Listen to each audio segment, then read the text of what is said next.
Remembrance Sunday is held in the United Kingdom and the Commonwealth as a day to commemorate the contribution of British and Commonwealth military and civilian servicemen and women in the two world wars and later conflicts. It is held on the second Sunday in November, the Sunday nearest to the 11th of November, Armistice Day, the anniversary of the end of hostilities in the First World War at 11 a.m. in 1918. Across the United Kingdom, Remembrance Sunday is marked by ceremonies at local war memorials in most cities, towns and villages, attended by civic dignitaries, ex-servicemen and women, members of local armed forces regular and reserve units, military cadet forces and youth organizations. Wreaths of remembrance poppies are laid on the memorials and 2 minutes silence is held at 11 a.m. Church bells are usually rung half-muffled, creating a somber effect. National ceremony in the United Kingdom. The national ceremony is held in London at the Cenotaph on Whitehall. It is an occasion of great solemnity.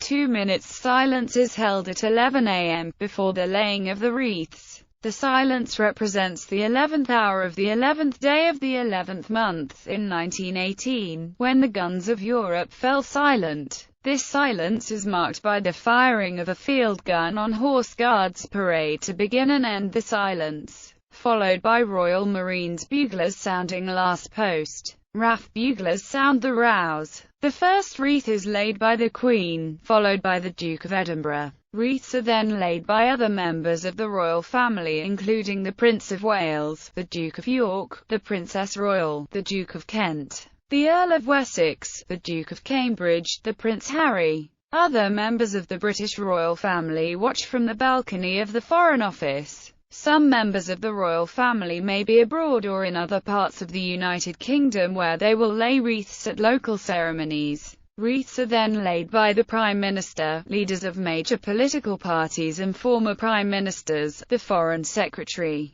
the Commonwealth High Commissioners and representatives from the Royal Navy, Army and Royal Air Force, the Merchant Navy and fishing fleets and the civilian services. A short religious service of remembrance is then conducted by the Bishop of London. The hymn, O God Our Help in Ages Past, is sung, led by the massed bands and the choir of Her Majesty's Chapel Royal. Before the ceremony, military bands play live music each year, following the list of the traditional music of remembrance. After the ceremony, as the bands play, a huge parade of veterans, organised by the Royal British Legion, marches past the cenotaph. Each contingent salutes the cenotaph as they pass and a great many wreaths are handed over to be laid at it. They salute the cenotaph as they are paying tribute to all those it represents, to all those who died and who lie buried elsewhere. As the veterans march back to Horse Guards Parade, a member of the royal family takes their salute in front of the Guards Memorial. In 2014 their salute was taken by the Duke of York.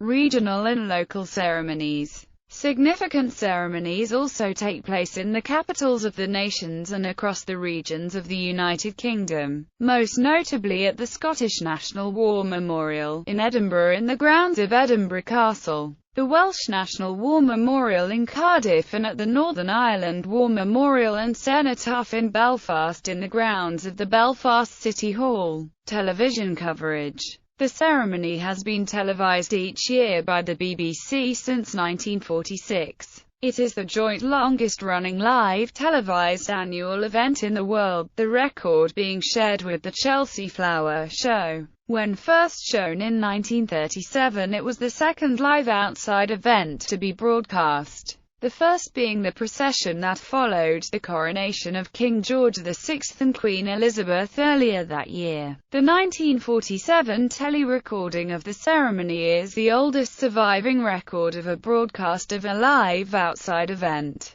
Remembrance Week is a week-long series of special programs commemorating the ceremony, transmitted on BBC One Daytime. It is made by production company Fever Media and is presented by Gethin Jones. It was first transmitted in 2010 and returned in November 2011 for a second series. British Overseas Territories. In the past, the Secretary of State for Foreign and Commonwealth Affairs laid a wreath on behalf of all the British overseas territories. However, since 2001 there has been a campaign by Britain's Overseas Territories Association for the right to lay a wreath themselves at the annual service at the cenotaph. In 2008, the Labour government agreed that one wreath could be laid for all 14 territories by a representative of the territories. Northern Ireland. In Northern Ireland, Remembrance Sunday has tended to be associated with the Unionist community. Most Irish nationalists and Republicans do not take part in the public commemoration of British soldiers. However, some moderate nationalists have attended Remembrance Day events as a way to connect with the Unionist community. In 1987, a bomb was detonated by the Provisional Irish Republican Army just before a Remembrance Sunday ceremony in Enniskillen, killing 11 people. The IRA said it had made a mistake and had been targeting soldiers parading to the war memorial. Other ceremonies. From 1919 until 1945, Armistice Day observance was always on the 11th of November itself.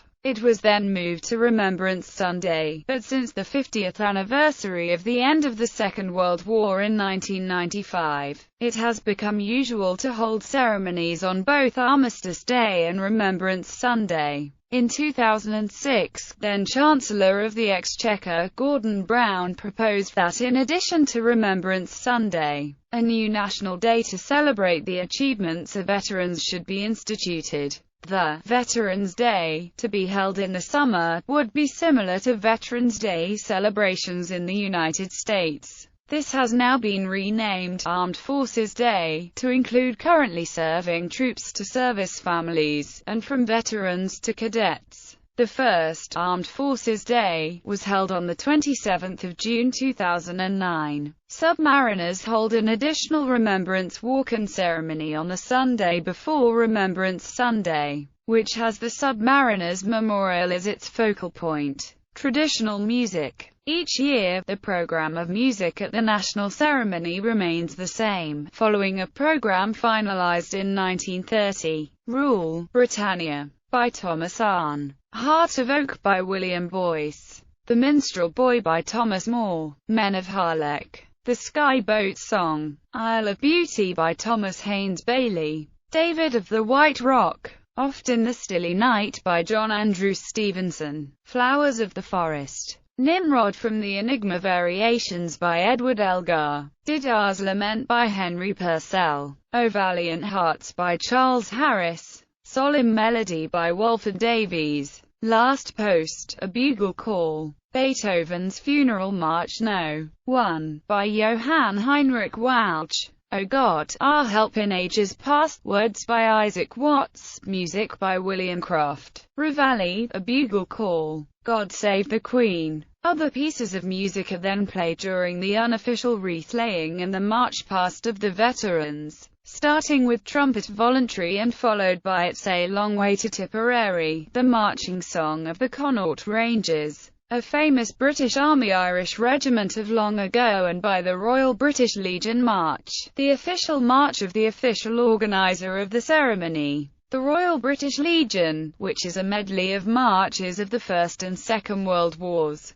Outside the United Kingdom. Outside the United Kingdom, Anglican and Church of Scotland churches often have a commemorative service on Remembrance Sunday. In the Republic of Ireland there is an ecumenical service in St Patrick's Cathedral, Dublin, the Church of Ireland's national cathedral. Since 1993 the President of Ireland has attended this service. The state has its own National Day of Commemoration for all Irish men and women who have died in war. In the United States it is celebrated by many Anglo-Catholic churches in the Episcopal Church. The Anglican Church of Korea also celebrates the day to commemorate, in particular, the Commonwealth soldiers who fought in the Korean War with a service at the Seoul Anglican Cathedral. In New Zealand an attempt was made to change Armistice Day to Remembrance Sunday after World War II, but it was a failure, partly owing to competition from Anzac Day.